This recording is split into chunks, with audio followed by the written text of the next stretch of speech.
Hi everyone, today we're going to study simplification using product property of radicals. Let us define product property of radicals. Suppose there are two radicals here, the nth root of A and the nth root of B, and these two radicals are real numbers. And the n, and that is the index, is greater or equal to 2, and the index is an integer. Then, if we're going to multiply this nth root of A and the nth root of B, take note that the index are the same.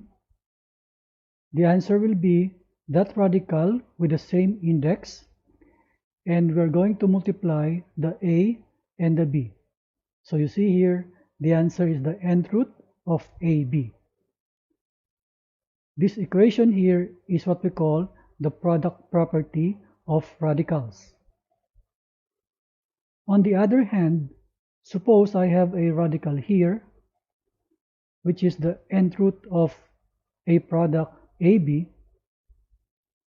I can now split the radical into each of the factors, and we shall see here this is equal to the nth root of A times the nth root of B.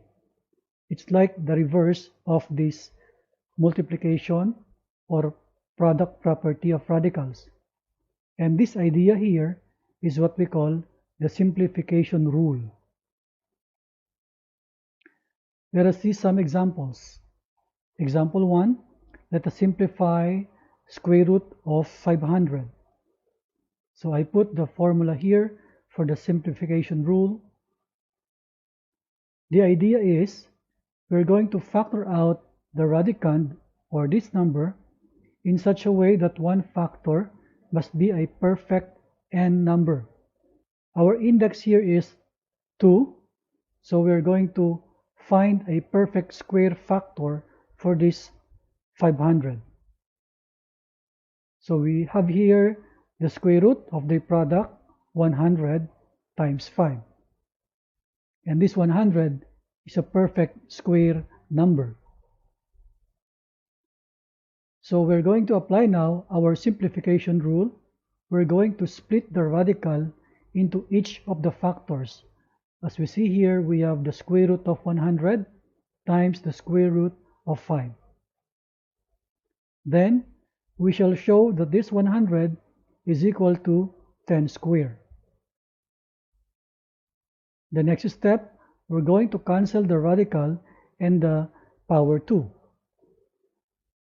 So the 10, the radicand itself will come down without the radical and also without the power 2, and then times the square root of 5. So in here, we just simply combine the two numbers, the 10 and the square root of 5, and this is our final answer. Let's have example 2. The cube root of 24x raised to 7.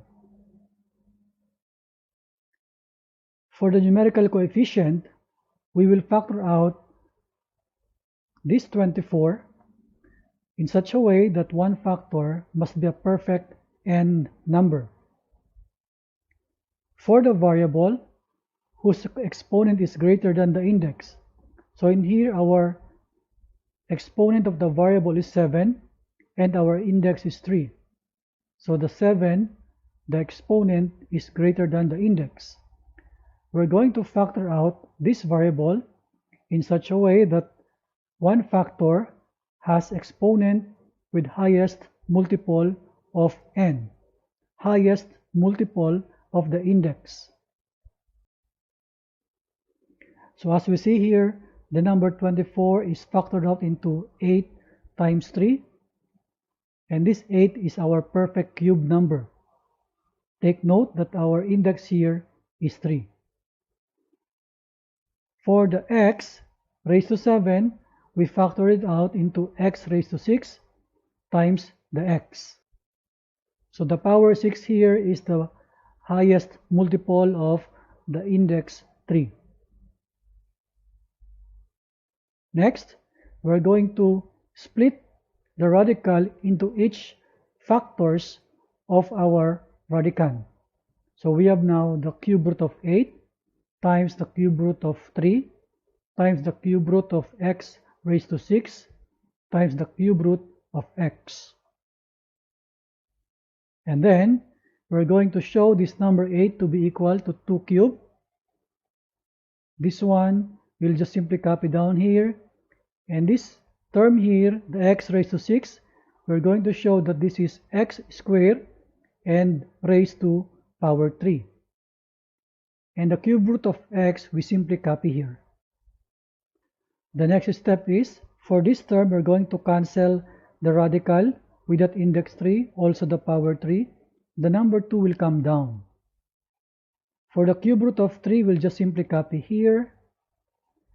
For this term, we're going to cancel the radical also with the index 3, also with this exponent 3. So only the x squared will come down. The cube root of x will just copy down here. And then, we're going to multiply all terms without radicals and all radicals together. So we have this 2 multiplied to x squared, we have 2x squared, the cube root of 3 multiplied to the cube root of x, so it will be the cube root of 3x. So this is our final answer. Let's have example 3. Let us simplify the square root of 63 x raised to 7 y z squared. As per our rule, for the numerical coefficient, we're going to factor out such that at least one factor must be a perfect n number. So our index here is 2, so we're looking for a perfect square factor for this 63. And for the variables with exponent greater than the index, in here only the x has the exponent greater than the index. So we're going to factor x in such a way one factor has an exponent that is the highest multiple for the n, highest multiple for the index, and that is 2. So what will happen is, for the 63, we are going to have the factors 9 times 7. So the 9 is our perfect square factor. For the x raised to 7, we're going to factor it out into x raised to 6 times x. So this 6 here, exponent, is the highest multiple of the index 2. For the y, the exponent is 1, we'll just simply copy. For z squared, the exponent and the index here are equal, so we'll just copy that. There's no change. And then we're going to distribute now this radical sign to each term inside this big radical. So we have now the square root of 9 times the square root of 7 times the square root of x raised to 6 times the square root of x times the square root of y times the square root of z squared. Then we will show that this square root of 9 is equal to 3 squared. Now look at this square root of x raised to 6. We're going to show that this is equal to x cubed, and again raised to 2. Cancel the radical now and the power 2. So the number 3 will come down. The square root of 7 will just copy. In here we will also cancel the radical sign and also the power 2. So x cubed will come down. The square root of x will just copy. The square root of y will also copy. And for the last term, the square root is cancelled along with the exponent 2. Only the z will come down. In the next line, we're going to multiply all terms without radical and all terms with radical. So we have now the 3 multiplied by x cubed times the z. Here it is now 3x cubed z. And then for the radicals, we have the 7 times x times y are all inside the radical symbol. So our final answer is here, 3x cubed z, square root of 7 xy. Thank you for watching. See you again next time.